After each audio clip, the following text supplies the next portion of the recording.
NASA has achieved the near impossible. We set foot on the moon, landed rovers on Mars, launched telescopes to unlock the secrets of the universe, and began decades of continuous human presence on the International Space Station and delivered countless scientific discoveries along the way. But moments like those aren't accidents. They happen when we bring the best and brightest from across the nation, the capabilities from industry and our partners from all over the world, and choose to undertake and achieve the near impossible. And that's exactly what this moment demands of us once again. President Donald Trump's national space policy has given NASA a mandate and the resources to return to the moon, build a base, take the next giant leap, and expand American superiority in the ultimate high ground of space. And now it's upon us to execute, and to do so with the competence, the ownership, and the urgency of the world's most accomplished space agency. On March 24th, we're bringing together NASA leaders, our commercial partners, international allies, members of Congress, and the administration for an event we're calling Ignition. The future of American leadership in space can only be achieved with alignment across government, industry, our more than 60 Artemis Accords partners, and the greater space-loving community.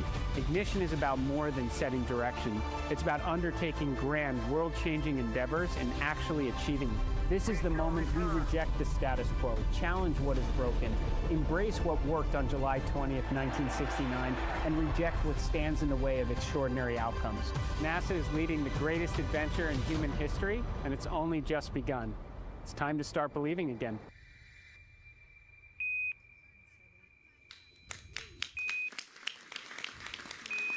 Please welcome to the stage NASA Administrator Jared Isaacman.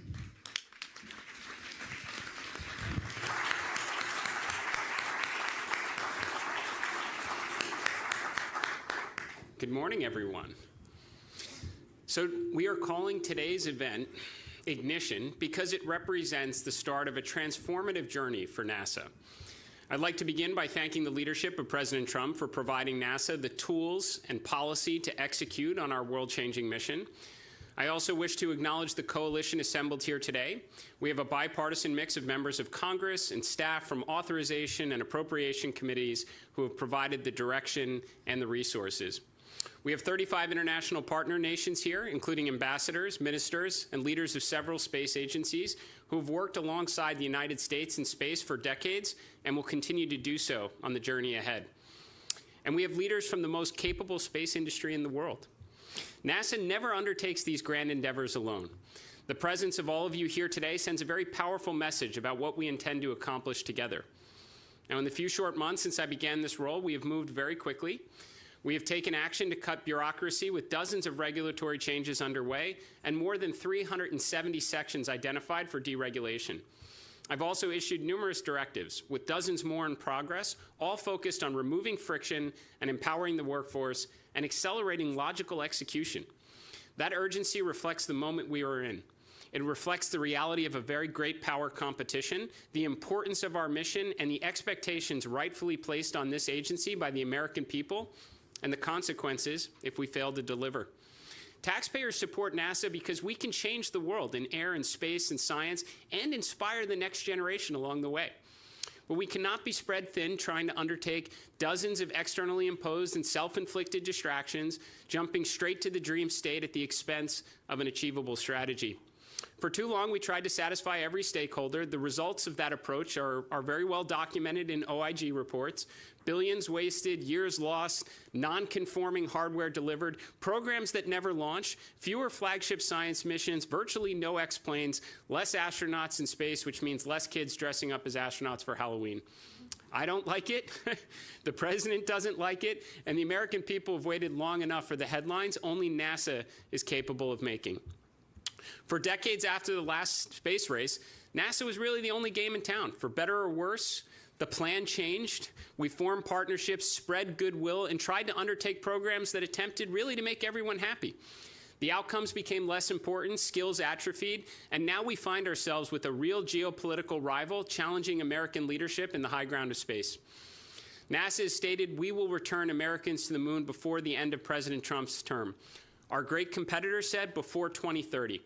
The difference between success and failure will be measured in months, not years. They may be early, and recent history suggests we might be late. This is why it is imperative we leave an event like Ignition with complete alignment on the national imperative that is our collective mission. Over the past few months, I've visited all the NASA centers, and I've made a promise. If we concentrate NASA's extraordinary resources on the most important goals on the President's national space policy, clear away needless bureaucracy and obstacles that impede progress, and empower the workforce and partners, then returning to the moon and building a moon base will seem pale in comparison of what we're capable of accomplishing in the years ahead. This is a step in that direction, and you will hear updates on NASA's strategy across a number of important initiatives today. But to be clear, we are long past the time for words and PowerPoint. Alongside this event today, the RFIs and solicitations will go out. Breakout sessions will begin, and as this spacefaring ship sets sail, the focus moves quickly to execution. Let's start with the most visible objective before us, returning American astronauts to the moon. Artemis II, in the days ahead, will send NASA and a CSA astronaut into the lunar environment, the first crewed step of the Artemis program to pick up where Gene, Harrison, and Ronald left off on Apollo 17. At the same time, we are standardizing the SLS architecture with the Centaur 5 upper stage. We're rebuilding and focusing expertise on ML1 pad turnaround and establishing the muscle memory required to support a higher launch cadence. The programs we left behind in this effort were not success stories. NASA takes ownership for the shortcomings, but contributing billions more and time that we do not have was not a pathway to success. On that note, I welcome the interest from industry to make use of these capabilities in furtherance of our shared priorities. As we move forward, we intend to launch Artemis III in 2027 to test the integrated operations of Orion and one or both lunar landers in Earth orbit. What we learn from that mission will ideally give us the confidence to begin lunar landing attempts starting with Artemis IV in 2028. I'm pleased with the proposals from both SpaceX and Blue Origin to accelerate progress on their landers. As I've told both of our valued partners, alongside Axiom on the EVA suit development, NASA's here to help, to provide expertise, to clear obstacles, to challenge requirements where appropriate, and do all we can to enable our partners to be successful. Should we fail, and should we look on as our rivals achieve their lunar goals ahead of our own, we are not going to celebrate our adherence to excess requirements, policy, or bureaucratic process. This revised, step-by-step approach to learn, to build muscle memory, to bring down risk, and gain confidence is exactly how NASA achieved the near impossible in the 1960s. But this time, the goal is not flags and footprints. This time, the goal is to stay. Today, we are providing a demand signal for frequent crewed missions well beyond Artemis V. We intend to work with no fewer than 2 launch providers with the aim of crewed landings every 6 months with additional opportunities for new entrants in the years ahead. America will never again give up the moon. That brings us to the next step, building the moon base. It should not really surprise anyone that we are pausing Gateway in its current form and focusing on infrastructure that supports sustained operations on the lunar surface. Despite some of the very real hardware and schedule challenges, we can repurpose equipment and international partner commitments to support surface and other program objectives. It's worth pointing out that shifting NASA workforce priority to the surface, which has lots of advantages for safety, tech demonstration, and science, it's really the proving ground for future Mars initiatives, does not preclude revisiting the orbital outpost in the future. We will build the moon base in 3 phases. Phase 1 endeavors to support industry by moving from infrequent, bespoke efforts to a templated approach that will generate significant learning through experimentation. We will dramatically expand lunar landings through the CLIPS and the LTV program, delivering rovers, instruments, and technology payloads that test mobility, power systems, such as working with international partners and industry on the production of RUs and RTGs, communications, navigation, surface operations, and all the science payload that can be incorporated. Phase 2 transitions from experimentation to semi-habitable infrastructure and routine logistics with the aim of supporting regular astronaut operations on the surface. It's at this point we anticipate seeing the significant contributions from our great partners like JAXA's pressurized rover. Phase 3 takes advantage of the affordable mass-to-surface capabilities that cargo HLS will inevitably provide in the years ahead and enables the permanent infrastructure necessary to sustain a human presence, such as Italy's proposed habitation module. The moon base will not appear overnight. We will invest approximately $20 billion over the next 7 years and build it through dozens of missions, working together with commercial and international partners towards a deliberate and achievable plan. Just as there was Mercury and Gemini before Apollo, there will be an evolutionary path to building humanity's first permanent surface outpost beyond Earth. And we will take the world along with us as they follow along on the NASA Moon Base website and watch the assembly through lunar relay and observation satellites. At the same time, NASA will never give up its presence in low Earth orbit.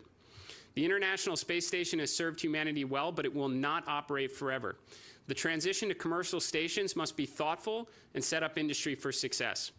Today, we will review a bit of the history of the International Space Station, NASA's understanding of the commercial market, the budget available to support the enormous undertaking, and the two potential options available to explore going forward. Now, regardless of the pathway, NASA will invest the limited budget available over the years to work with commercial providers to build the future LEO presence, which includes maturing capabilities, expanding commercial opportunities through the PAM program, while creating what we hope is an achievable glide path to commercially operated space stations. We will further signal demand for what we hope will be multiple crew and cargo transportation providers to support LEO requirements for decades into the future. Now, NASA cannot force an orbital economy to exist, but we will certainly do all we can to ignite one. Science and discovery remains at the heart of NASA's mission. Today we'll provide updates on exciting flagship efforts like Roman and Dragonfly, alongside new initiatives like Da Vinci, bonus scientific payloads on the Mars Telecommunications Network, and rideshares designed to expand the pace of discovery. Public-private partnerships will turn NASA into a force multiplier for science. We are willing to challenge our approach to Earth observation and space weather, work with constellation providers, find efficiencies with legacy missions still yielding great science, and invest in flagship undertakings only NASA is equipped to pursue. We are excited to hear about the role of philanthropic efforts that will play in increasing our understanding of the universe, so like the Eric and Wendy Schmidt observatory systems. We welcome many such efforts and look forward to collaborating with and supporting them. The moon base itself and all the components that go into its assembly will become an extraordinary platform for scientific discovery. And there is one more thing. After decades of study and billions spent on concepts that have never left Earth, America will finally get underway on nuclear power in space. We will launch the first of its kind interplanetary mission named SR-1 Freedom before the end of 2028, demonstrate fission power and the extraordinary capabilities to move mass efficiently in space. When Freedom reaches Mars, a year after launch, it will release the Skyfall payload of Ingenuity-class copters to continue to explore the Red Planet. This Pathfinder effort will open opportunities for commercial fission power providers, be that propulsion, surface applications, and ultimately unlock the capabilities necessary for sustained exploration beyond the moon and missions to Mars and the outer solar system. Now, none of these efforts succeed without a very talented and capable NASA workforce. We are rebuilding NASA's core competencies.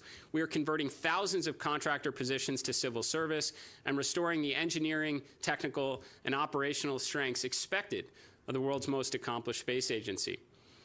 We are expanding opportunities for interns and early career professionals.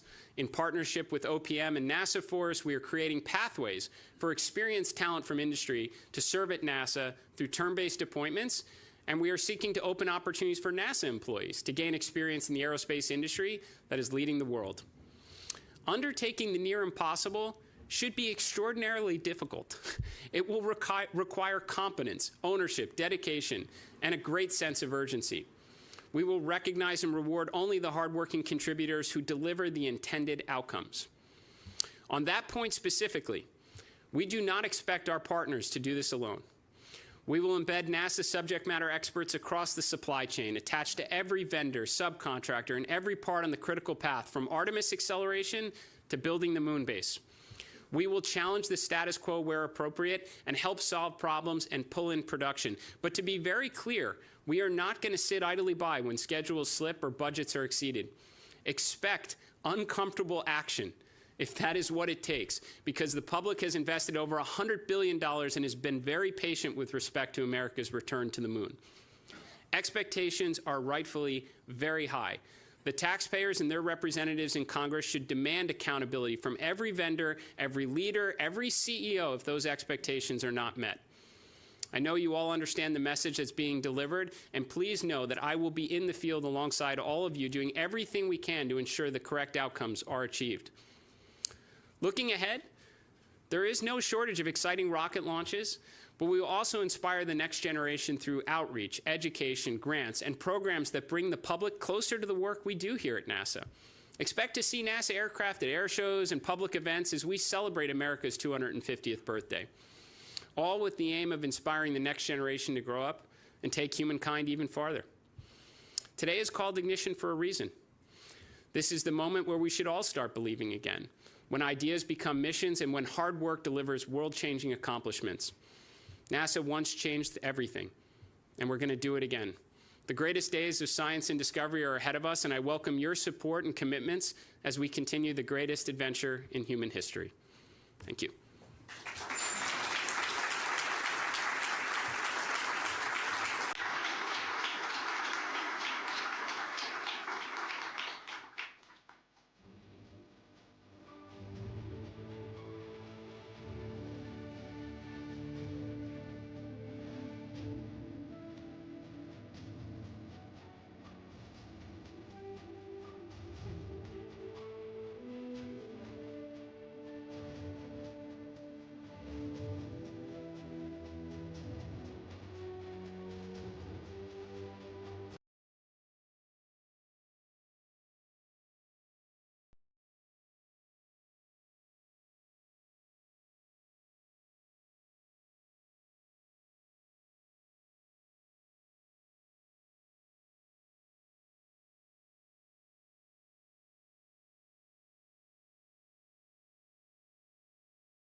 Please welcome to the stage Acting Administrator of the Exploration Systems Development Mission Directorate, Dr. Lori Glaze. Good morning. It is so wonderful to see so many of our industry and international partners here today. It is my absolute pleasure and honor to talk to you this morning about the very first, most critical step in that vision that Jared just spoke about, the return to the moon. If I could have the next slide, please. On February 27th, just a couple of weeks ago, the administrator announced his bold plan to increase the cadence of missions under the Artemis program to achieve the national objective of returning to the moon, of returning our American astronauts to the moon and establishing an enduring presence.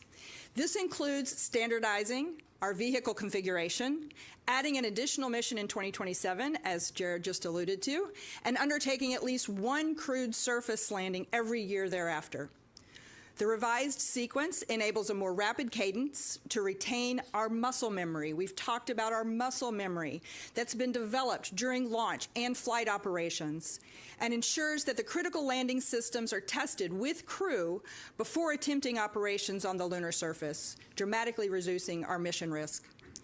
To enable these changes, as Jared just spoke to, NASA will engage in a concerted hardware, software, and analysis acceleration effort. The effort will redeploy the workforce to engage more directly with our providers, to provide relief if needed, and bring some of the manufacturing in-house if necessary.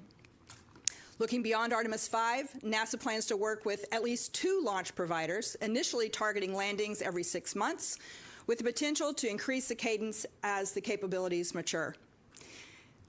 An RFI has just been released at the beginning of this presentation, or should have been at the beginning of this presentation, to solicit information from our established commercial providers and new industry entrants to help shape NASA's long-term strategy to transition from government-driven missions to the commercially sustained lunar transportation ecosystem for Artemis 6 and beyond. If I could have the next slide, please. We're following the proven stepwise approach that was demonstrated by the Apollo missions to methodically reduce risk incrementally and increase the likelihood of mission success. If I could have the next slide. With Artemis, we're applying the same stepwise approach. Each step needs to be big enough to make progress, but not so big that we take unnecessary risks given and based on our previous learnings. In this model, Artemis 2, as we all are aware, will demonstrate Orion crewed operations, including critical tests of environmental control and life support systems, and manual spacecraft maneuvering as part of a proximity operations demonstration prior to the translunar injection. Artemis 3 is now being replanned as an Earth orbit test flight, demonstrating integrated launches with rendezvous and docking demonstrations with one or both of the lander providers. Artemis 4 will perform the first crewed landing in early 2028, and Artemis 5 is targeted later in 2028 to further accelerate towards establishing the lunar base. If I could have the next slide. I'm going to take a couple of moments to talk about Artemis 2. Near and dear, this is the very first critical step in the success of this plan. We've got to successfully complete Artemis 2. And I got a lot of great things to tell you about it. Next slide. Came to my realization over the last couple of days. I've been talking about launching on April 1st for a few weeks now. And then the last couple of days, I just kind of came to my mind, that's 1 week from tomorrow. 1 week. Yes. I can tell you, I was just out at the pad last Friday as we rolled the spacecraft back out to the pad. We've been tracking it day by day in the preparations leading up to launch. And I can tell you that as of this moment right now, there are no major issues that we're working. We are doing everything according to plan. We're following the plan. We'll be watching the weather very closely over the next week. We'll also be staying alert for anything that may go a little astray. We want to assure that our astronauts, our 3 American and Canadian crew, are all safe for this mission. We've already passed our final big review, the flight readiness review, on March 11th and 12th, so that milestone is behind us. And we are now, as I said, aiming for April 1st. The launch window extends from the 1st through the 6th. And there should be about 4 attempts possible within that 6-day period. If we can go to the next slide, thank you. So I'll give you just a little bit about the mission plan for Artemis 2. I like to basically break it up into about 4 phases. I'm not going to speak to everything on this slide, but we can think of it in 4 different parts. The first part of the mission is the launch, and then we go into this 24-hour high Earth orbit. While we're in that high Earth orbit, we are going to check out the environmental control and life support systems. This is the newest piece for Artemis 2 and the critical piece for supporting our crew and keeping them safe and healthy throughout the mission. While we're in that 24-hour orbit, we will also conduct the proximity operations demonstration. Once we have separated from the ICPS, the interim cryogenic propulsion stage, our upper stage, we will use the manual controls in Orion to approach and then regress and then approach the ICPS to see and get better feel for how those controls respond to the crew's direction. Once we're confident that all of the systems are operating within the Orion spacecraft at the completion of that 24-hour orbit, we will perform the translunar injection, which sets us on the path to the moon, around, and back, where we'll use the moon's gravity to bring us back. It's a free return trajectory. So that second phase is about 4 days out to the moon. And then we have the third phase, which is the lunar flyby, where we'll get to observe the far side of the moon and hopefully break the record, the Apollo record, for the farthest any human has ever flown from Earth. And then we begin the cruise back, about another 4 days back to Earth. The final part of the mission is the re-entry to Earth's atmosphere and splashdown off the coast of San Diego in the Pacific Ocean. We'll work closely with our partners at the Department of War to recover the crew, bring them safely to shore, and return them to Johnson Space Center. So I hope you all have as much excitement as I do. I'm starting to get goosebumps. Please stay tuned and watch along with us over the coming week. And I hope to see many of you at the launch next week. If I could have the next slide. Oh, it's up already. Artemis 3, as we've mentioned, is now a new Earth orbit docking demonstration in 2027. And we're really excited about this mission. And I want to talk about all the preparations we've already made and how ready we are to execute on this mission in 2027. The hardware for Artemis 3 is very mature, and we're working to meet the 2027 launch readiness. As soon as we complete the launch of Artemis 2, we will assess the condition of the mobile launch pad. We made significant changes to ruggedize the mobile launcher following Artemis 1, and so we anticipate the ability to turn the pad around very quickly and begin preparations for stacking of the Artemis 3 rocket. The Space Launch System hardware, the rocket hardware, most of it, a lot of it's already at Kennedy Space Center. We'll have a lot more of it there very, very soon. The Interim Cryogenic Propulsion Stage, the ICPS, is ready. We may need it for Artemis 3, we may save it for Artemis 4, but it is ready. The boosters, the solid rocket boosters, have been ready for a while. They were just waiting for space in the vehicle assembly building. We anticipate shipping those and receiving them at KSC in April, later in April. The engine section for the core stage for Artemis 3 is already in the vehicle assembly building undergoing integration work. The RS-25 engines are ready and they're shipping in April. The top 4/5 of the core stage should be shipping from the Michoud Assembly Facility in April, actually a week or two after the Artemis 2 mission completes. We expect to receive those down at Kennedy Space Center, the core stage. And the launch vehicle stage adapter is also ready in storage at Marshall Space Flight Center, and we anticipate that shipping to KSC as well. Next slide. Our Orion team is also working hard to meet the challenge of a 2027 launch. All elements are already at the Neil Armstrong Operations and Checkout Building at Kennedy Space Center, and significant progress is already underway. The Orion service module is in testing and checkout, making great progress. The heat shield that you see in the middle here has completed its fabrication and assembly, and it's in its final preparations to be ready to be integrated into the Orion crew module. The service module is also being integrated and tested. So we've got the service module, the crew module, we've got all the piece parts. We are in that integration stage. The next slide, please. Of course, in order to perform this important docking demonstration, we are going to partner closely with both of our human landing system providers. The goal for this mission is for Orion to dock with one or both of those landers, and both of the HLS providers already have been given a task. They were given that task immediately following Jared's announcement to assess the options for this new Artemis 3 mission profile.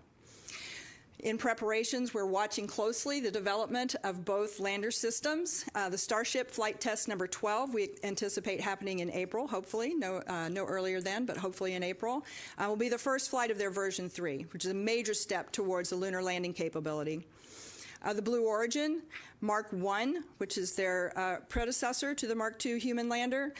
They've invested a great deal in the Mark 1 lander and anticipate launching that within a few months. Very excited. It's going to be flying one of Nikki's CLIPS payloads. And we'll be watching. There's a lot of commonalities with the systems needed for the human lander that will buy down risk with this Mark 1 mission. Back in the fall of 2025, NASA already began working with both of the providers to accelerate the human landing to 2028. Those accelerated landers are what we will be using for the Artemis 3 rendezvous and docking demonstration to buy down the risks. Have the next slide, please. So as soon as the administrator made his announcement, we began actively assessing the specifics of the mission profile and the objectives that can be addressed in this mission. The new mission will endeavor to include a rendezvous and docking with one or both commercial landers, as I said, from SpaceX and Blue Origin. It will include in-space tests of the docked vehicles, an integrated checkout of life support, the docked vehicles, the communications, and the propulsion systems. We also really hope to be able to include the new extravehicular activity suits in the landers to help reduce future risks on their development. NASA will further define this test flight after we complete the detailed reviews that we are conducting right now actively between NASA and our industry partners. And the agency will, of course, share the specifics, the specific objectives for the updated Artemis III mission in the very, very near future. The primary objectives that we're considering as part of this mission profile include things like demonstrating the multi-launch campaign coordination. This is not simple. We need to have multiple rockets launching in a coordinated fashion such that we can all meet up together in space at the same time and place. Of course, the Orion rendezvous and proximity operations with the landers in orbit is one of the primary objectives. We want to work through crewed docking operations. We would really like to test those surface suits if possible. We'll be testing the critical lander systems and lander vehicle performance while in Earth orbit. And we'll be looking at performance of the new Orion permeable heat shield. We have the new, more permeable heat shield we'll be flying on Orion for Artemis III.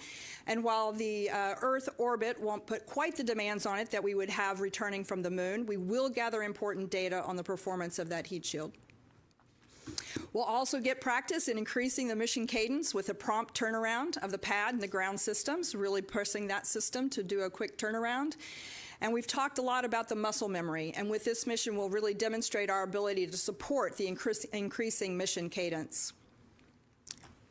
With Artemis IV in early 2028, NASA has undertaken an effort to work with both of the HLS providers to request and assess their proposals to accelerate the lander development. Jared referred to that earlier. This includes modifications to our requirements and then also to the surface things that we want them to do on the surface and how we want them to work with us. We've got requirements to the hardware, the mission definitions, capabilities that enable us to move faster. We're really focusing on how can we move faster. The intent with this change, with trying to pull these forward and working with both providers, is to fly with whichever provider is ready first for 2027. We've already made significant progress on the government side of the hardware that's required for Artemis IV, both on the SLS and the Orion. The solid rocket booster segments are complete. The aft skirts for the boosters are in their final production. The core stage engine section for Artemis IV is actually already at Kennedy Space Center. The RS-25 engines are in storage. The top 4/5 of the core stage are in their manufacturing at Michoud Assembly Facility. And the Orion Crew Module is also in its final assembly at ONC at Kennedy Space Center. And the Orion Service Module that's provided by our European partners is also well into its integration in Germany. We had the, Artemis IV is here at KSC. Sorry, getting lost in my track here. We've got a lot of stuff here. Artemis IV is here at Kennedy Space Center. We're already getting integrated. As I mentioned, we only have one more ICPS. We're in the process of determining whether it would be used for Artemis III or IV. But as part of the plan to standardize production of the transportation system, the exploration upper stage that was previously planned for Artemis IV has been replaced with the Centaur V, which is a proven capability as part of the ULA Vulcan launch system. Right now, all of our programs are actively engaged in understanding what modifications will be needed to be implemented in order to transition from ICPS to the Centaur V upper stage. The new generation suits are being developed by Axiom to support NASA's lunar surface extravehicular activities. This is a significant effort and critical to our ability to execute the first landed mission. NASA is accelerating this effort, and we're providing direct support at Axiom facilities and suppliers to increase the collaboration and accelerate hardware production. The Axiom suits are being planned for checkout, as I said, hopefully on Artemis III, or possibly additionally on the ISS. The suits for the mission for Artemis IV will be delivered to the human landing system for integration. Again, both of our providers for Artemis IV are working on simplifying their profiles to accelerate the initial landings and those surface capabilities. The primary goal of this mission for Artemis IV is to execute the first crewed landing since 1972. While in orbit around the moon, the two crew will have two crew transfer from Orion to the commercial lander. and then which will safely transport those 2 crew to the surface of the moon, and then ultimately bring them back to rendezvous with Orion in lunar orbit. While they're on the moon, the 2 crew will demonstrate surface operations, including deployment of science instruments and conducting an integrated surface science campaign. Both of the providers are required to complete a successful uncrewed landing prior to carrying any of our crew. We've been looking and talking with both of the providers. SpaceX has been considering alternatives of their current Starship design, of the HLS Starship design, while implementing a more streamlined approach to try and speed things up and pull things forward. The Blue Origin approach implements existing capabilities that they have today as a stepping stone toward their eventual full capacity architecture. We've asked both teams for feedback. How can we help simplify these missions, and how can we speed up the landing? And the overarching themes that we've heard from both SpaceX and Blue Origin were, first off, can we please avoid the near rectilinear halo orbit? Can we please avoid NRHO to help reduce the HLS workload, what's required of that system, and also improve lunar surface mission planning flexibility? We've also heard that simplifying the mission requirements for this initial mission while maintaining their long-term capability is also a strong desire. We want to simplify, but we also want to make sure we're building towards the future. So it's important to assure that whatever architecture we're using for Artemis 4 feeds forward to what's going to be needed in the future. In response to the feedback that we've received from SpaceX and Blue Origin, we are indicating, and we have indicated to both of them, that we are open to other non-NRHO lunar orbits. Some of these orbits could reduce our crew risk with abort opportunities that are available in hours versus up to a week if we were in NRHO parking orbit. It also opens up flexibility in surface mission planning, allowing us perhaps access to different sites on the surface or flexibility in the timing of when we land. The intent of offering alternate orbits is to balance the Orion and lander performance by parking closer to the moon and being able to have that more frequent or easier access. We're also looking at the surface requirements, trying to make them simple and sustainable. We're looking at more flexible surface planning that supports simplified interfaces, leading to accelerated development. We are, of course, also looking for maintaining that long-term capability. So the simplification of the requirements allows us to focus on achieving the near-term goals while also preserving the long-term goals through evolution of the lander capabilities to support our exploration goals. Looking forward in working with the providers and with our teams within NASA, we're very focused on looking at the cross-program and mission planning. There are critical Orion interfaces, and those interface definitions need to be updated. They require being updated to trying to understand what it means in these new parking orbits that are closer to the moon and different mission profiles. So we're in the process of assessing that all right now. Moving on to Artemis 5, which would be the second landed mission in late 2028, as we begin our preparations for a lunar base. There is significant hardware, again, already in development for Artemis 5. Orion Crew Module, European Service Module, this one is in Germany still, but we expect it to be delivered next fall.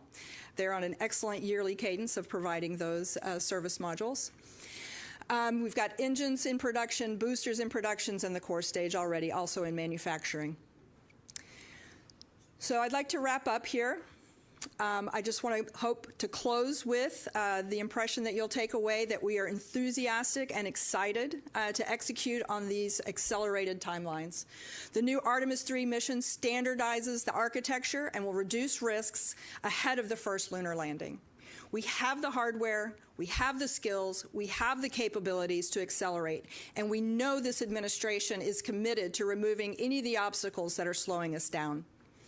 We're also prepared to advocate for increased supply chain criticality, and we're poised to deploy the NASA workforce to build components ourselves if necessary. We're already embedding NASA personnel at key contractors and suppliers as active, not passive, participants in the supply chain to assure that the key components that we need are not keeping us from landing on the moon first. Internally, We're in the process of building new analysis tools that provide us insight and real-time resolution of challenges across the entire Artemis enterprise.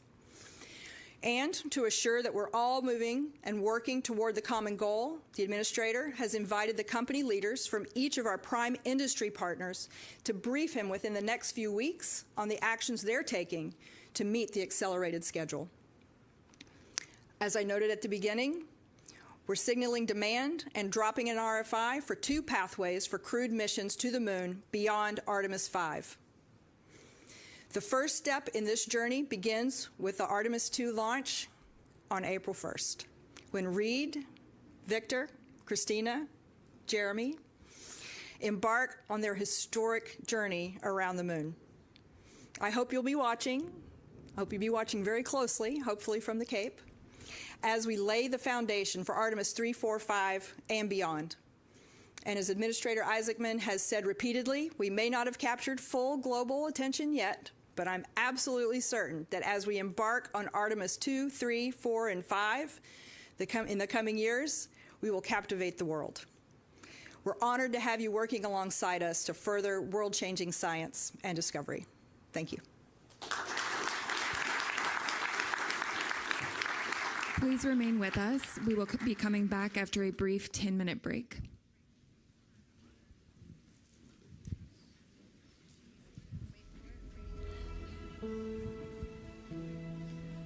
We shall return.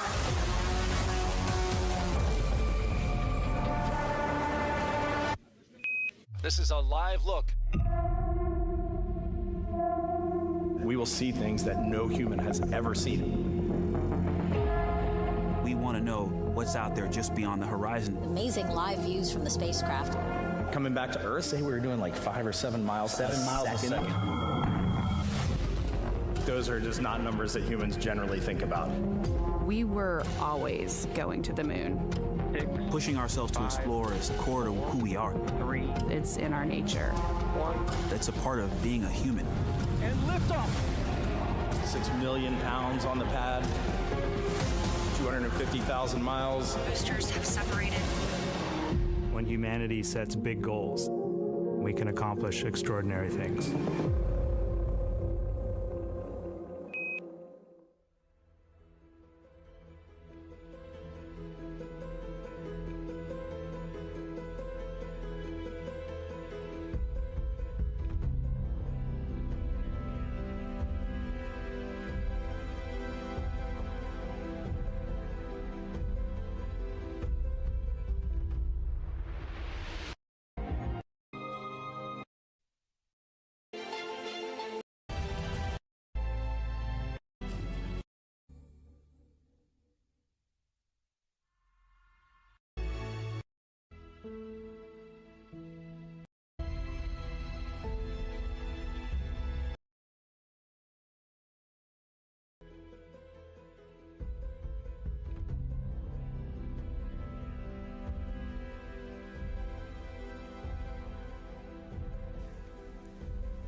Welcome to the stage, NASA Moon Base Program Executive, Carlos Garcia Galan.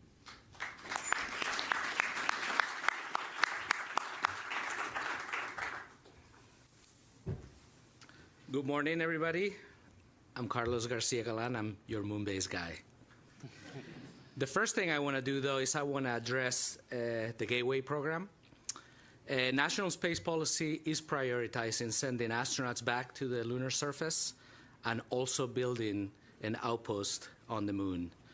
When we evaluated the current Gateway architecture, which is focused on building an orbiting outpost, while that is still relevant for future exploration goals, is not required to accomplish our primary objectives.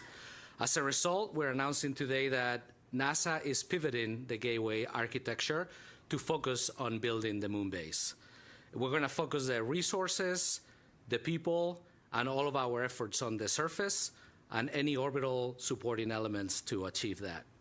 There were other considerations that we assessed when making this decision. For example, the HLS providers and the performance penalties that we're incurring in trying to get to the orbit that we had selected for Gateway, and some other challenges that are still ahead of us with developing the modules and putting them in orbit. For example, right now we were projecting to achieve the first initial capability in 2030s. And as you're going to see today, we have a lot of things between now and then that we want to be focusing on. Consequently, we're going to be starting to work on evaluating what is it that we have today in terms of hardware, capabilities, facilities, and we're going to basically shift those to be focusing directly on what we're going to do on the surface of the moon. NASA, working together with our industry partners with Gateway and also our international partners, are going to be putting together options and concepts on how we take everything we got and we make it work for us towards building the moon base. Many facilities that we were using were already designed for an evolving architecture with the orbiting outpost, so those will be easy to transition. For example, our laboratories that we were going to use for integration test verifications, we're going to be transitioning those. Also, we have significant amount of hardware in advanced state, like the power and propulsion element, which you're going to see later on today how we're going to transition that to meet one of our near-term objectives. In addition, the habitation and logistic outpost module, which is also being built here in the United States, there's many subsystems and components that potentially we could use in other habitation modules for the moon base. So all of that is just beginning today. We're going to do it together with our partners. And in addition to like hardware and facilities, the NASA Gateway team, it is going to pivot to also focusing on our objectives on the surface of the moon and some of the other things we're going to hear about today. Additionally, we're working with our international partners to basically make this transition together, figure out how we repurpose the partnerships that we have, and we go hand in hand in this transition, this pivot to the surface of the moon. Having said that, let's talk about the moon base. President Trump's vision for space exploration requires that we establish the initial elements of a lunar outpost by 2030.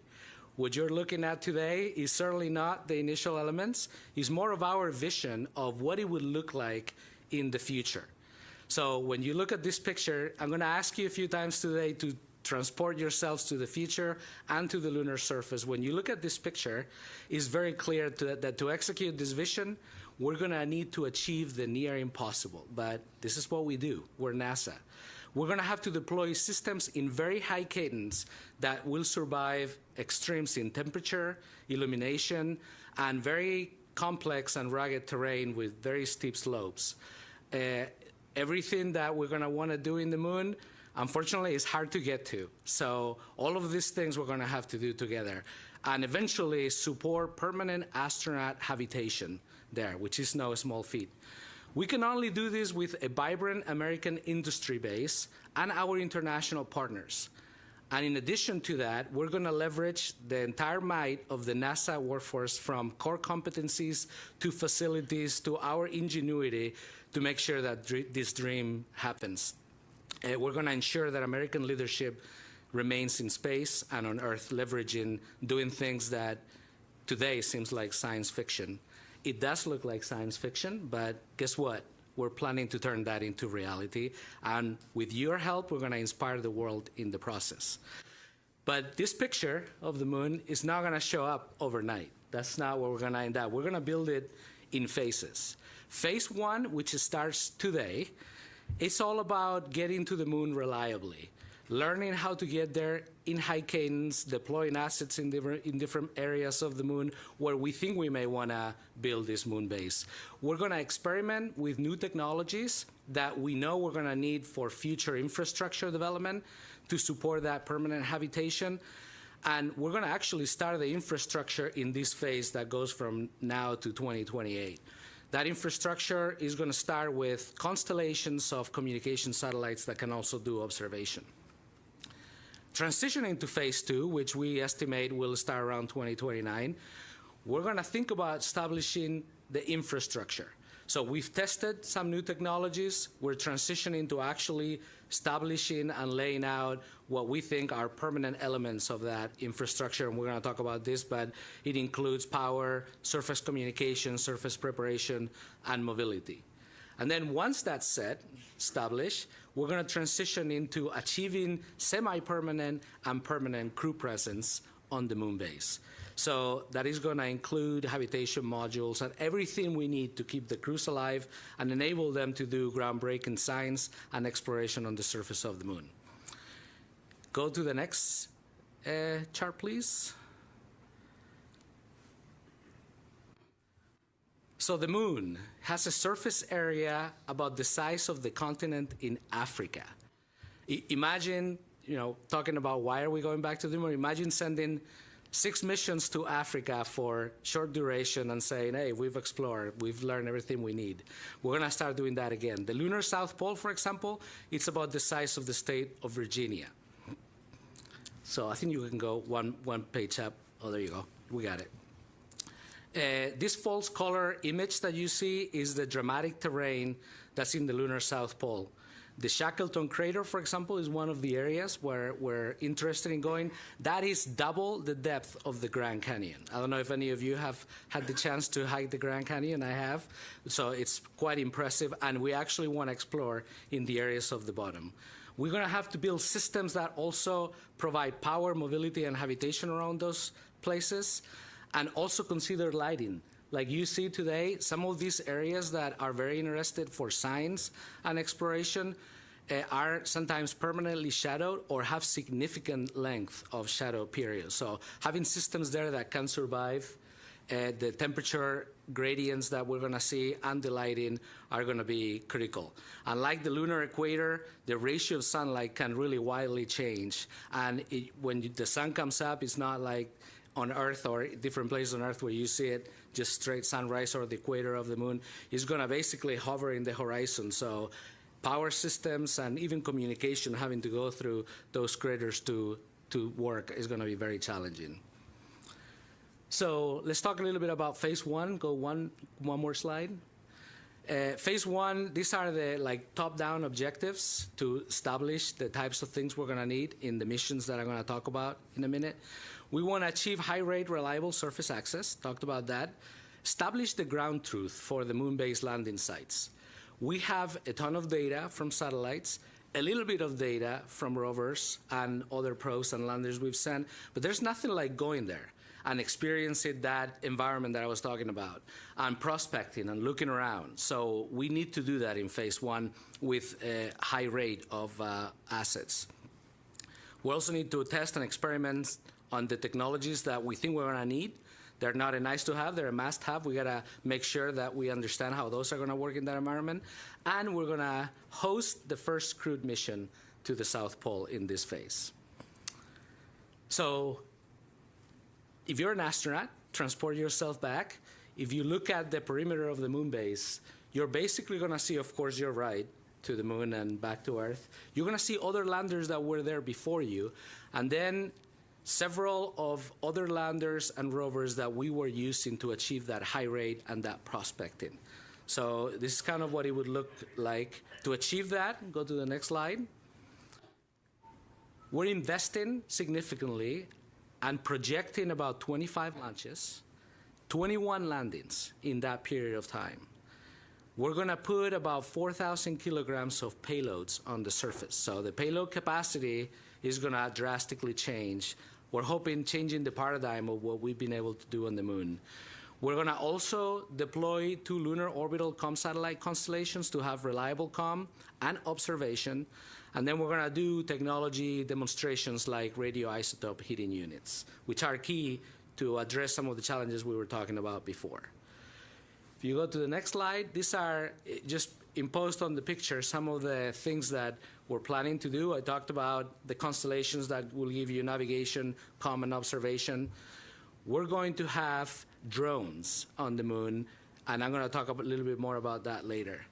Of course, we'll have the human landing system. We're going to use the CLIPS program that we have today, drastically expanding that to do that high cadence of landers. And then we're going to do a series of different demonstrations. And some of these key missions I'm going to talk about in more detail in a minute. But certainly the radioisotope heating units to survive the night, lunar terrain vehicles, rovers of different kinds, all of those are in our plans. Go to the next slide. I'm going to start talking a little bit about some of the key characteristics of the key assets that we want to put in there. So lunar terrain vehicles.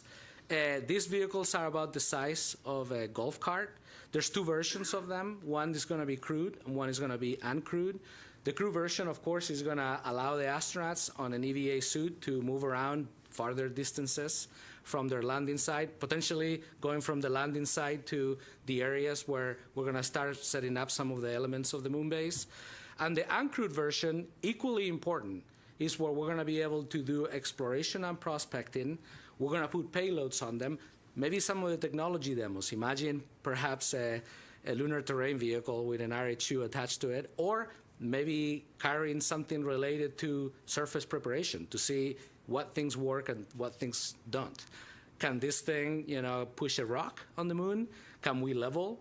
Those type of things we're going to explore. And here you have some of the key characteristics, 500 kilograms.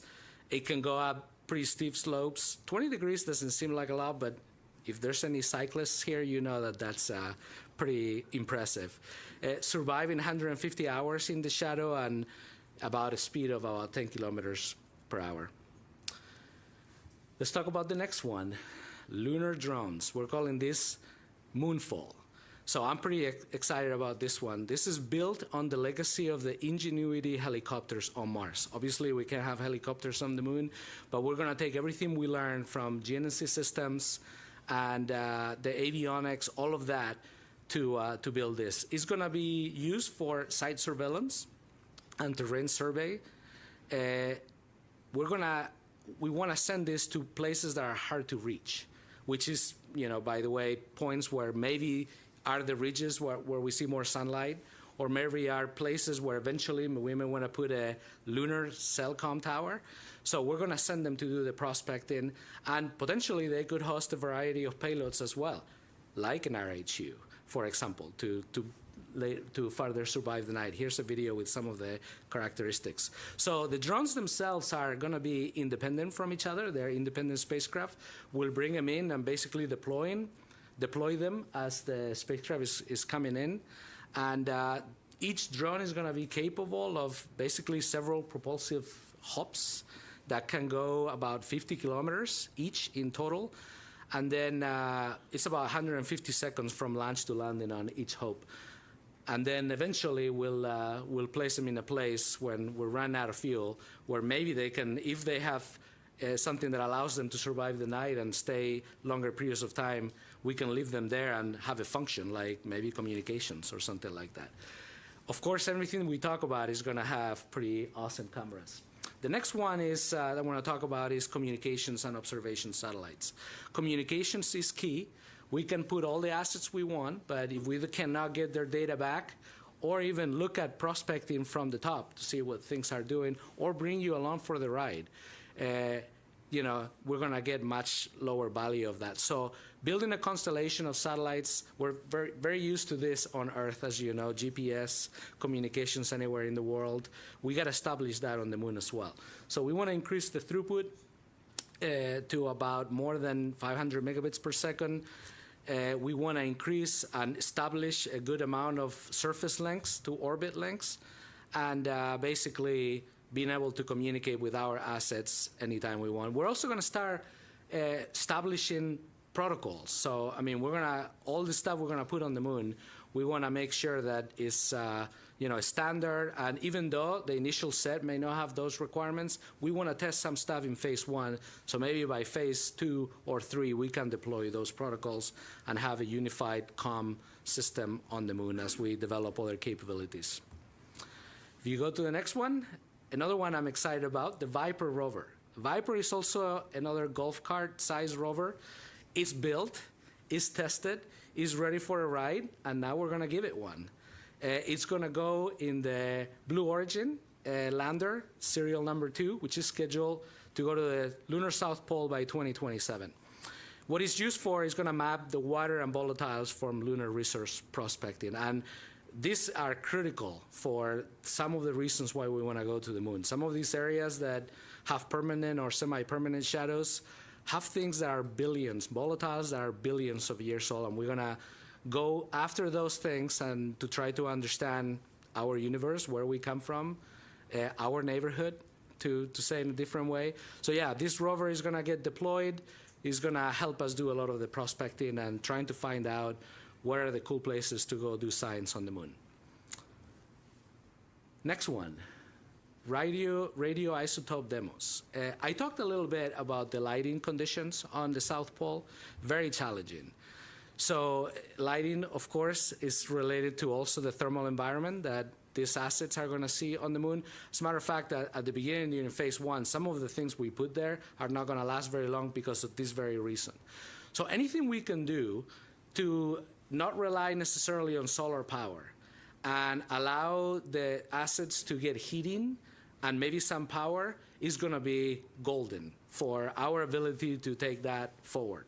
So we're actually trying to incentivize any of the people that have landers.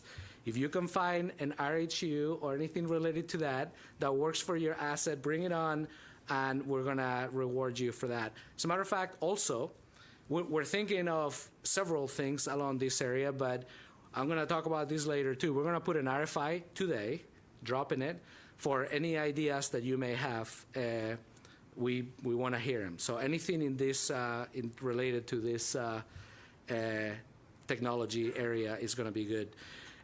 Basically, we want to put things that will help the lander survive more than 120 hours of continuous operations in darkness and be able to send signals back to Earth.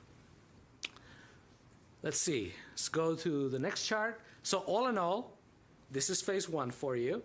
It's very challenging timeline that we completely understand that, but as I show you in the first picture, we need to achieve the near impossible, so we cannot operate the way we've been talking and operating until now. We're committing about a $10 billion investment in these years through 2028. In 2026, we already have 2 missions planned to the South Pole using our CLIPS program that we're folding into the moon base.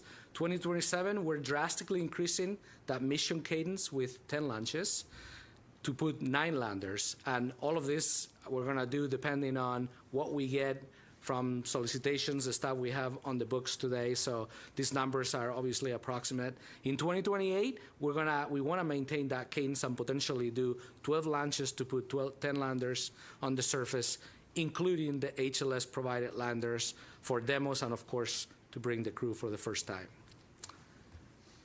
Go to the next chart.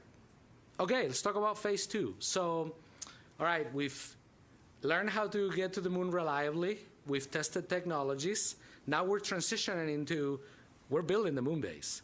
So we're laying out infrastructure to be able to support the habitation modules later. We're going to drastically increase the CLIPS lander payload mass capacity to about 5 metric tons.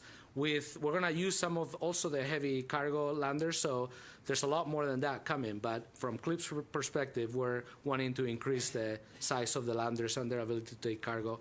We're going to do technology demos to enable lunar permanence, and we're going to, at this point, we would like to increase our crew visits to the moon base, doing it semi-annually, so 2 missions per year. Top objectives. All right, back to the moon. Think about if you were an astronaut, what would you look at if you're looking at the moon base? So you saw some of the rovers that you saw in phase 1. Maybe some of them are not working anymore, but they're still there. You see additional rovers with increased capability. Definitely you see lunar terrain vehicles that have been hard at work, maybe preparing the surface for a potential habitation module or multiple modules we're going to connect. You see some of the infrastructure that's coming about, like solar tower masts and so forth. So if you go to the next chart, that's about what it looks like. 27 launches, 24 landings, 7 rovers, and drastically increasing the payload capacity that we want to put on the lunar surface. By this time, we would like to also have, you see, a pressurized rover that we're doing with our partners at JAXA. You see solar power stations. Definitely we're building up on this nuclear capability, maybe graduated from RHUs to RTGs, maybe something else, if we get good ideas from you guys. So we'll start setting up this kind of infrastructure. And some of the assets, if you go to the next chart, in addition to what we did in phase one, we definitely have solar power augmentation. So you start seeing some of those solar masts growing. We'll have RTGs, maybe on a rover, maybe on a lander, maybe some things that we can connect together. We start seeing some of the infrastructure like surface communications, our cell towers, which also give us the ability to do navigation.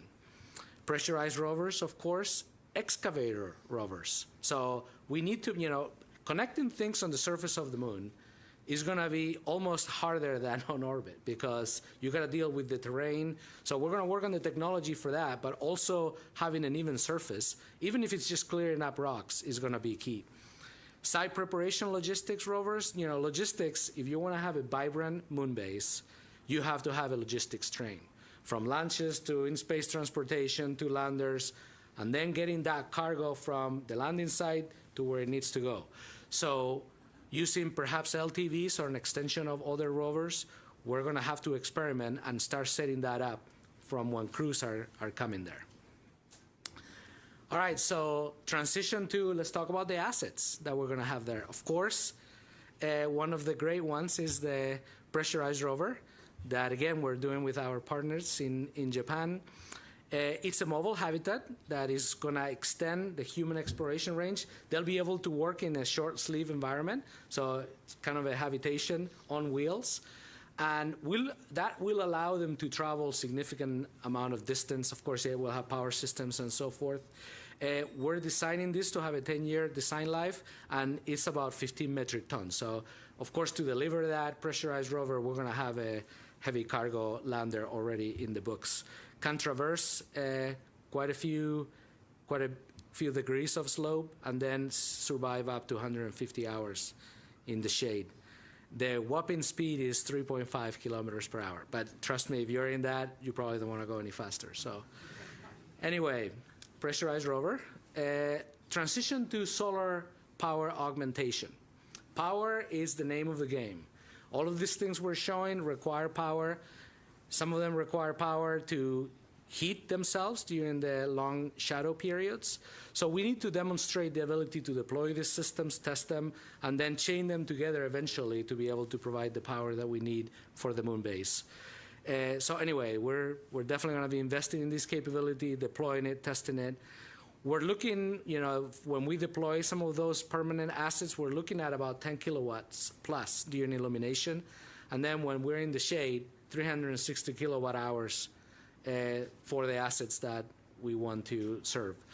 You're thinking, okay, we have habitation modules, so it's for that, but we also have a bunch of rovers. So maybe having stations where the rovers come in, hook up to it, either with, cables and connectors or wirelessly and charge up is some of the things we're going to have to do. All right, next. In the theme of infrastructure, which is really the theme of phase 2, surface communication. So we want to establish and expand the network to enable more throughput, more connections, constant communication with our surface assets. We want to deploy dedicated surface-to-orbital communication stations, and you see a little bit of a picture of that in the landscape, and deploy the system for direct communication across the surface. And again, I talked about earlier with craters all over the place, which is where we want to be.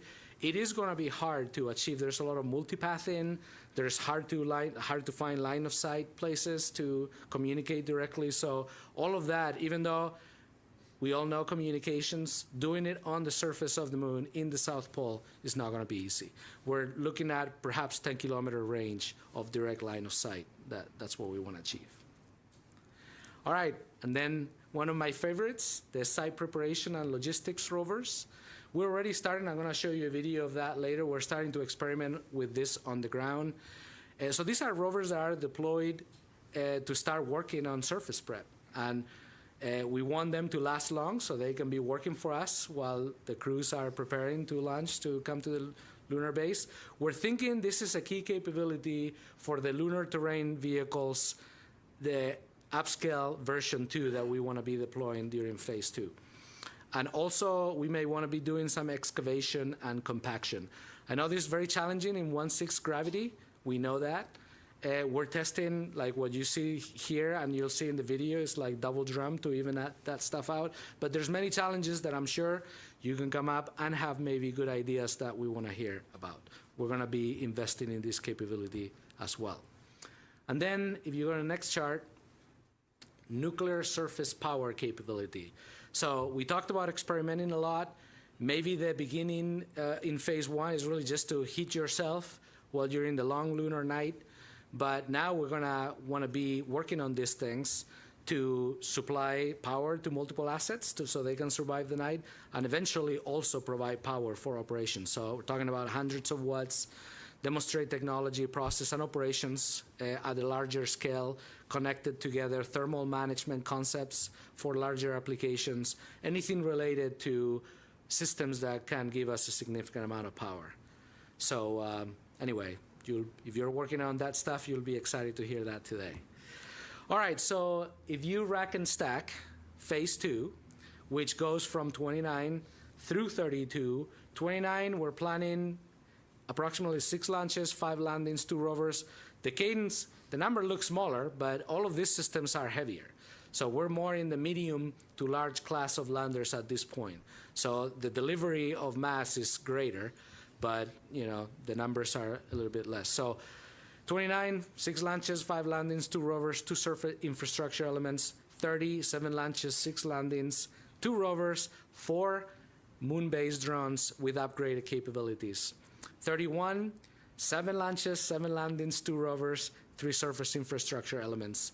And in 32, 7 launches, 6 landings, 1 rover, and more drones. This may not be exact, but these are the numbers we're working for. And we want to show you the signal that this is the type of cadence we think we're going to need to develop this moon base in the timeframes that we want. So we're going to talk about challenges, and clearly it's perhaps out of our experience base. But that's where we need to get together, come up with the things, identify things that are slowing us down, preventing this type of cadence, working on that together, addressing it head on, and putting it in play. All right, phase 3. So top-level objectives. Long duration and long-distance human exploration. We want to increase the CLPS lander payload mass capacity to 8 metric tons. We want to do a bunch of regolith manipulation and site preparation capable rovers. We want to start the routine logistic flights to deliver to Earth. And then we'll do initial uncrewed mission cargo returns, maybe up to 500 kilograms. So we start having a serious, both ways, train of logistics. Back to the moon.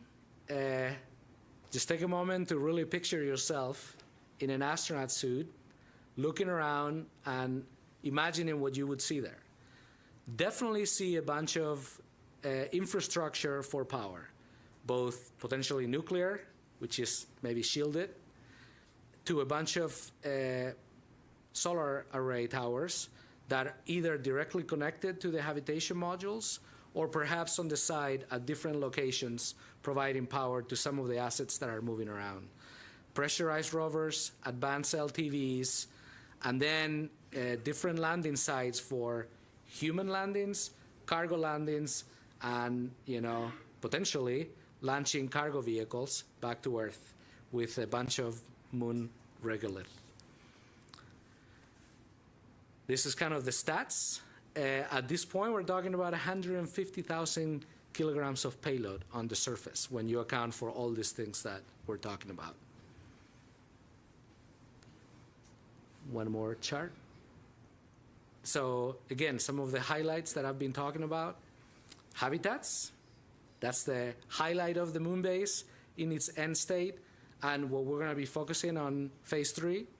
Logistics, can't talk enough about logistics and the need for that to do it reliably. We've learned anything we've done long duration, whether it's on Earth low Earth orbit, we know we need logistics. So, I mean, everything that has anything related to that. In situ manufacturing or resource utilization, we're going to start seeing some sites on the moon that are kind of like the industrial neighborhood where we're trying some of that technology and also using it to actually keep the moon base growing and viable.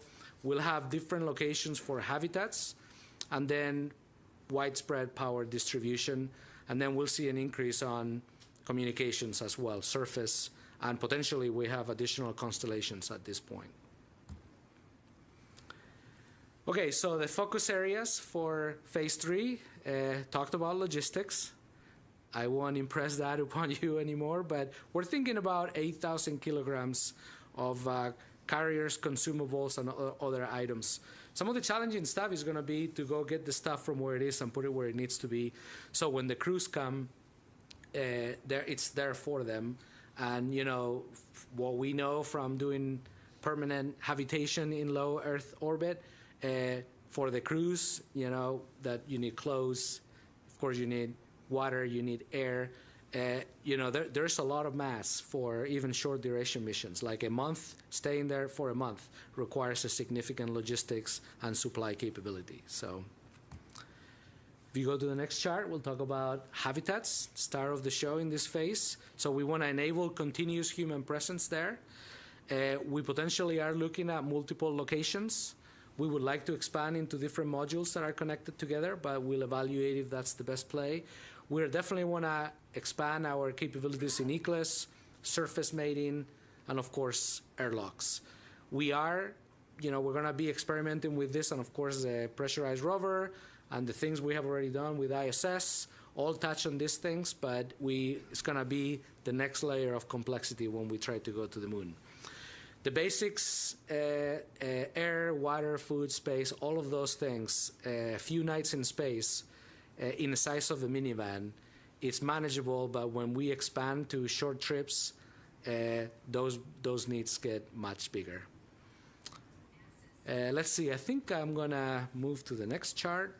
Cargo return. So initial demo we'll do in phase 2, but here we wanna use it at full scale. So at phase 3, we want to definitely increment and implement a capability of a mass goal of 500 kilograms sustainably. So here we'll put our science returns, critical hardware, and anything we can do to inspire the world will have a place in our cargo return missions.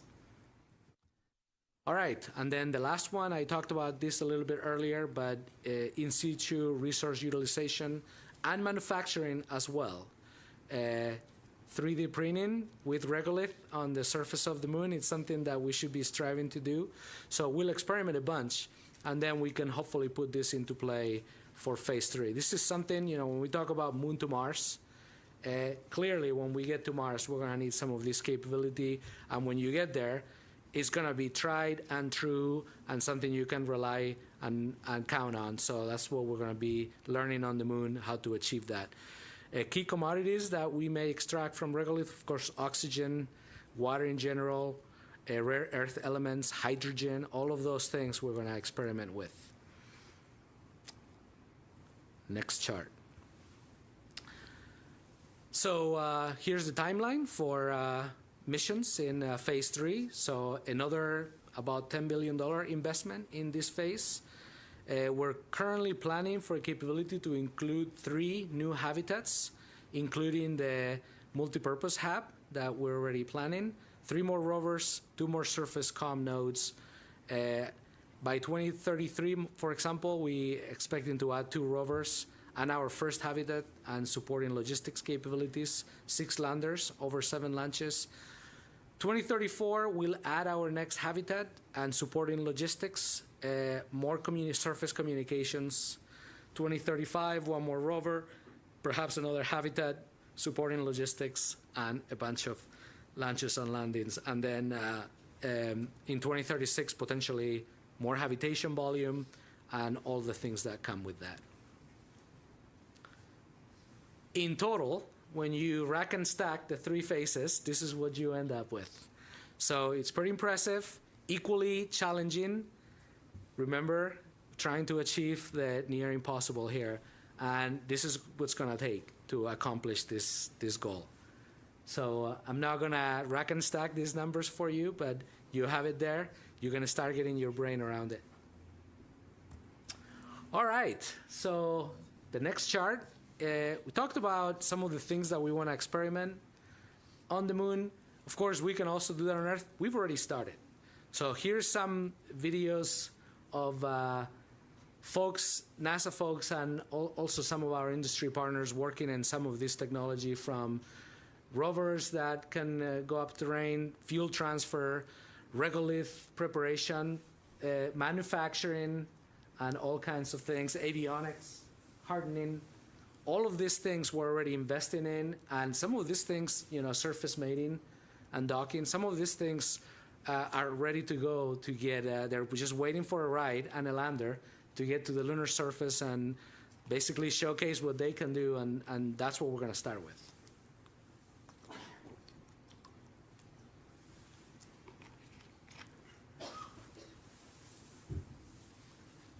Okay, so here's all the cool aspects of putting assets on the surface of the moon and traversing and potentially experimenting with what we're planning to do in the 3 phases.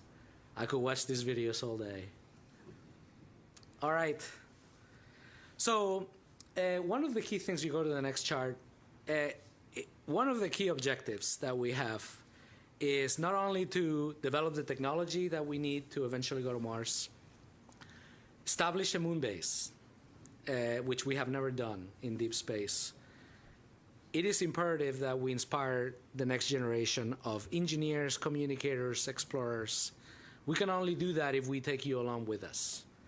We're going to basically require that every asset that we have has a bunch of cool cameras, things that will give us the perspective of what we're doing, which to date is almost like science fiction, and things that will inspire people that are currently in college, high school, middle school. It's like, wow, that is what I want to do.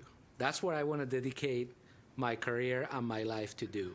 And they will be the ones that come up with some of these challenging things that we don't know how to solve yet. So we're going to have a website that we're starting already working on, where you will be able to follow us along the way, from launches to things getting to the moon, to the rovers prospecting, getting to places that we have never seen. We're going to enable that capability with constellations of satellites that are looking down at the moon base and checking out what things are doing. We're going to follow the drones, the moonfall drones around the moon, to see where they can get to and what they discover. And all of that, you'll be able to do it along with us, and hopefully eventually work with us in some of this cool stuff. We talked, go to the next chart. We talked a little bit about, when I show you that phase 1, 2, 3 collated set of missions and all that stuff, it's a huge challenge, and we know that. To achieve the near impossible, we are driving to high volume of complex missions with challenging execution timelines. We know we're going to stress the supply chain. Maybe as of today, supply chain is not ready for this. We're going to basically need to access reliable facilities that allow us to do the very unique testing that we have to do for surface operations, manufacturing capacity and capability, technology maturation. All of those things we understand. That's why we dropped the RFI today, to get your ideas on what can we do better, what's slowing you down, what are things that could turn your capability to enable us to turn science fiction into reality. What are those things? Bring it to us. In addition to that, and you heard Minister Isaacman talk about that earlier, we're going to use the NASA workforce in a way that perhaps we haven't in the past, especially recently. We're going to make sure that these missions are as reliable as we can make them. We don't want to impede the innovation from industry, but the things that we know how to do, we're going to embed. So we're going to really focus our NASA workforce to basically helping you in industry, providing solutions. If you want them to work in line, they will be working in line, and then also reviewing the things that you're doing to make sure that we have a good shot. We're going to take a lot of shots on goal, We want to win a lot of games as well.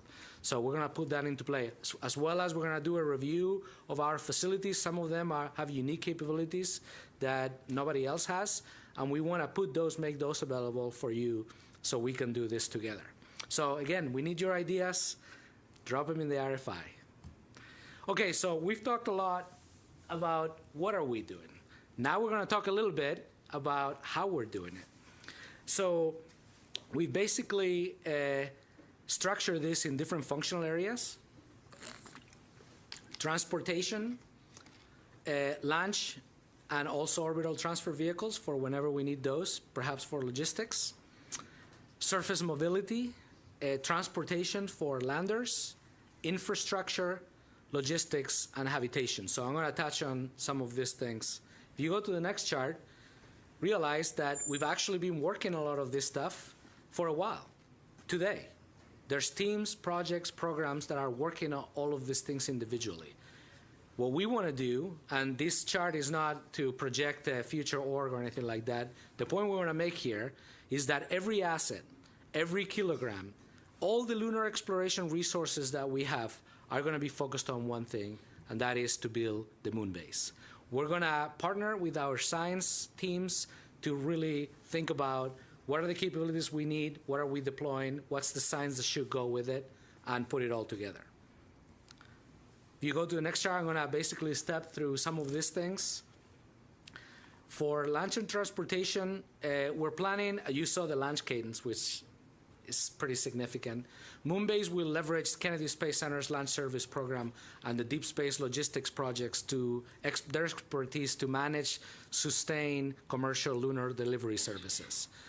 Building from our reliable surface assets with access, which we're going to set up and starts in phase 1, we will manage a commercial mixed fleet strategy that enables diverse, flexible mission support, standardized delivery interfaces.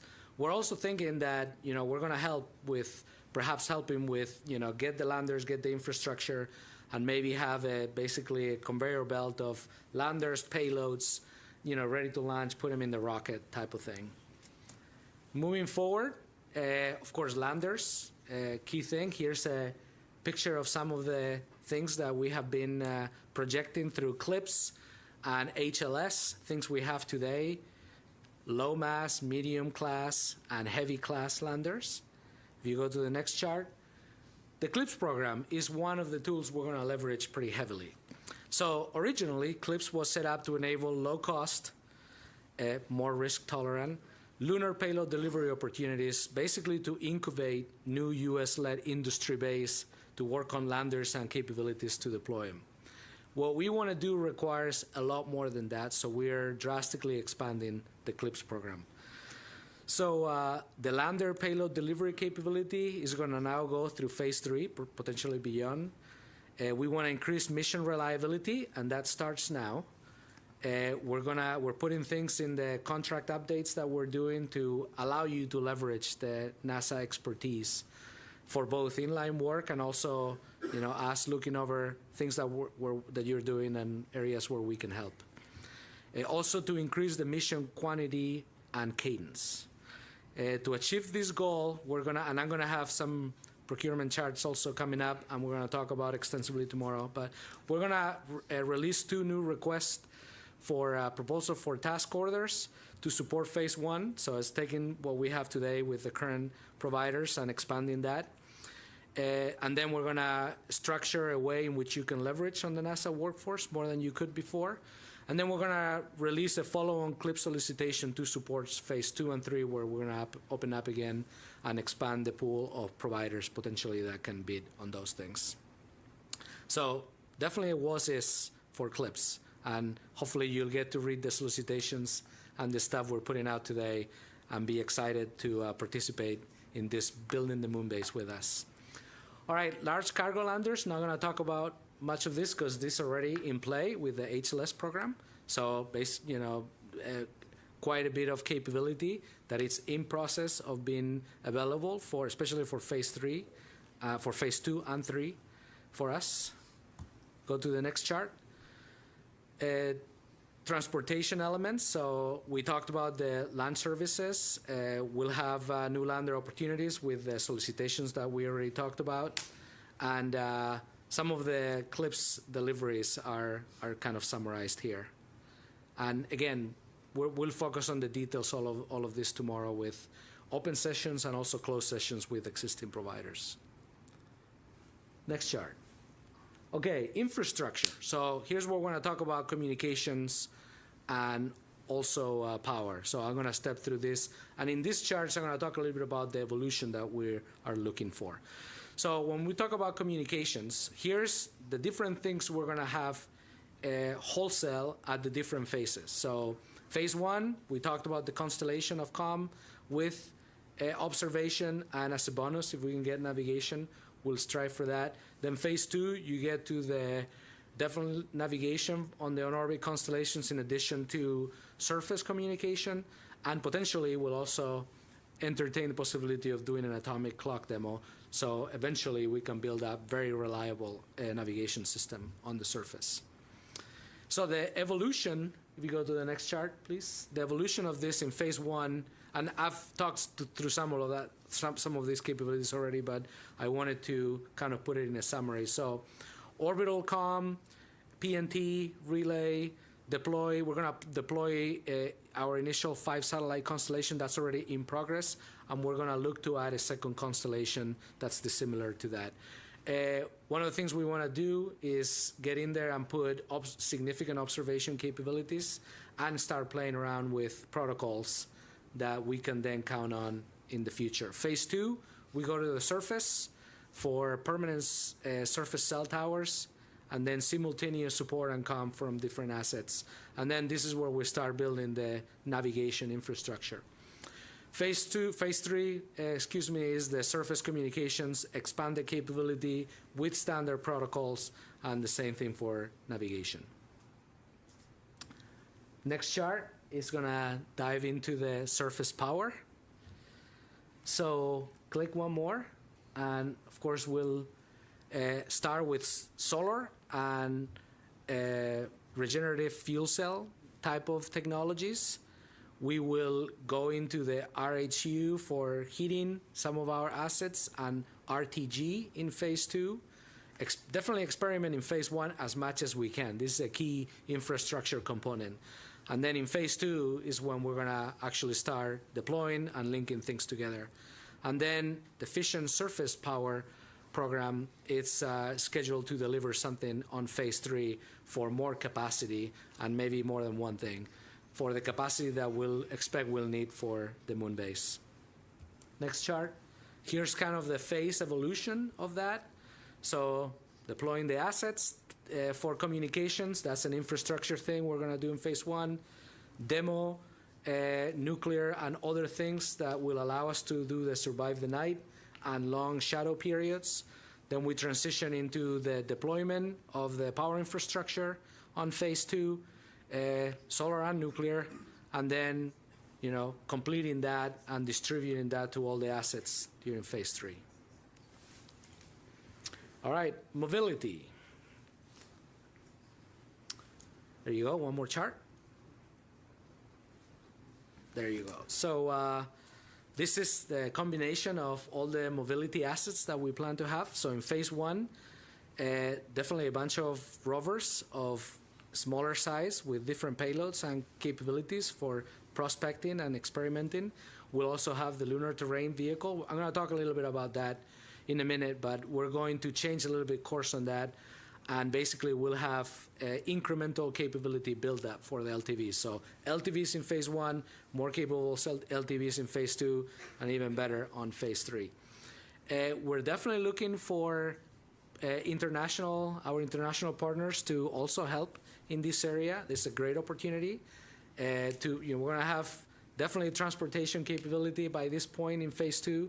So looking for what are your ideas and capabilities that you want to deploy. And again, rovers, from having prospecting to surface prep to carrying logistics around, something we're going to need. Science rovers, of course, that's why we're going to the moon for, to do the groundbreaking science. and then, of course, pressurized and advanced LTVs in later phases. Go to the next chart.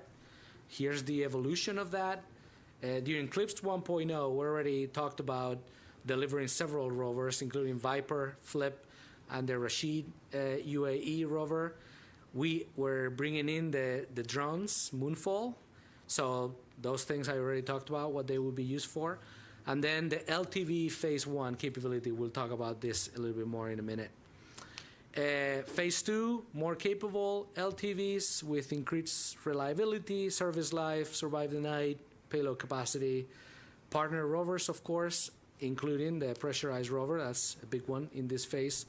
And then science of all kinds, and of course landers. And then phase 3, we are in an operating mode with permanent habitation there, so certainly anything you need in a moon base, crewed and uncrewed, of course, more surface preparation, a lot of things that can do logistics movement. And all along the way, partner rovers, we're open for business there. All right, for the LTV, I want to talk a little bit about the pivot that we're doing here. So the original contract was really set up to deliver a fully capable crewed rover to survive 10 years, so pretty hefty requirements. In our current schedule and the challenges to get to that state, we were projecting a delivery to the lunar surface by 2030. So you can see we've shifted in our objectives because we want to start right now and we need stuff in phase 1. So this approach really put us in a significant cost to deliver the one asset later on.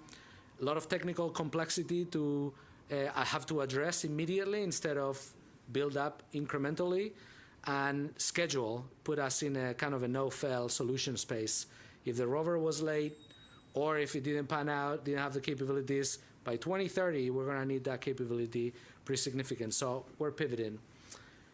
Okay, so anyway, what we're going to do is to enable basically gaining quicker access to crewed and uncrewed, we're going to change the procurement strategy for that and basically talk to our partners that were already on board and talk about deploying, doing solicitations for much earlier, perhaps less capable rovers, and then incrementally build that. So we're changing the current contract today, and then we're going to put solicitations for a phase 2 of that, and then eventually we absolutely predict the demand of that, where we have to deliver an LTV, every certain months for the duration of the moon base. So pretty exciting evolution where we're going to need a lot more capability, just a little bit of a change from where we are today. And this is what it looks like from a procurement strategy perspective. I'm not going to read that to you. And again, we'll have sessions on this tomorrow. Next chart. Okay, habitation and logistics. So you go to the next chart. In the picture of the moon base, this is what we're planning. Phase 1 is when we'll start really working on the technology development and trying out things for logistics deliveries. Phase 2, of course, we will have pressurized rover as a habitation kind of a demo and trial. And then phase 3 is where we get the habitats and then the cargo return. And here's the evolution of that. So phase 2 started deploying the logistics capabilities from 500 kilograms to 1.5 metric tons, demoing some of the things related to the logistics train, demo habitation with early capability and the press rovers, and then the build-up of that in phase 3. All in all, if you go to the next chart, in the next few months, this is what the procurement opportunities look like. From CLPS 1.0, expanding that for science payloads as well. Starting CLPS 2.0, it's coming up. We'll be awarding that in this year, in the summer. Rephasing LTV procurement the way we had designed it, and then the moon-based capabilities, RFI, which we really hope you take a look at and give us your ideas, because you can see the next several years is going to be insane from the perspective of the amount of capability potentially we'll be able to put on the moon. So I hope that sends the signal to you that we want to work with you, we need you, we got to do this together. And we're starting with a significant investment to make that happen. And then, before I close out, I just want to reflect on the picture you're seeing and what that may mean. So starting today, we're building humanity's first deep space outpost. We will learn how to reliably get to the moon, build habitation, systems and infrastructure that allow us to conduct groundbreaking science. We will take you along with us and inspire the world for generations to come. We have to do this, just as we did with the Apollo program when we first got to the moon. NASA's partners are essential to building the systems we need to live and work in the lunar surface. We're going back to the moon, we're going to stay there, and we invite you to help us build the moon base. Thank you.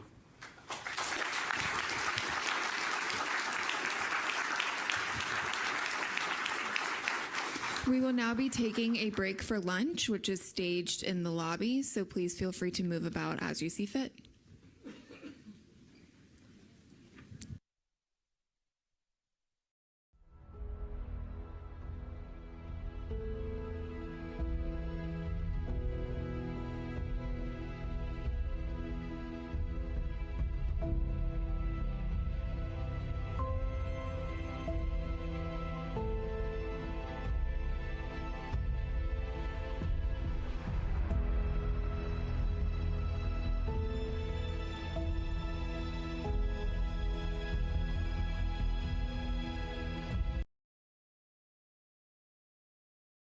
I'm William Brangham, and this is Horizons. The race to the moon was one of the greatest displays of American innovation. We choose to go to the moon in this decade and do the other thing, not because they are easy, but because they are hard. Now, there is a new race to the moon underway. But could technical delays put NASA's latest mission in jeopardy? And what new discoveries is NASA hoping to find? A look at the Artemis missions, coming up next. Forward to discussing the technological requirements with.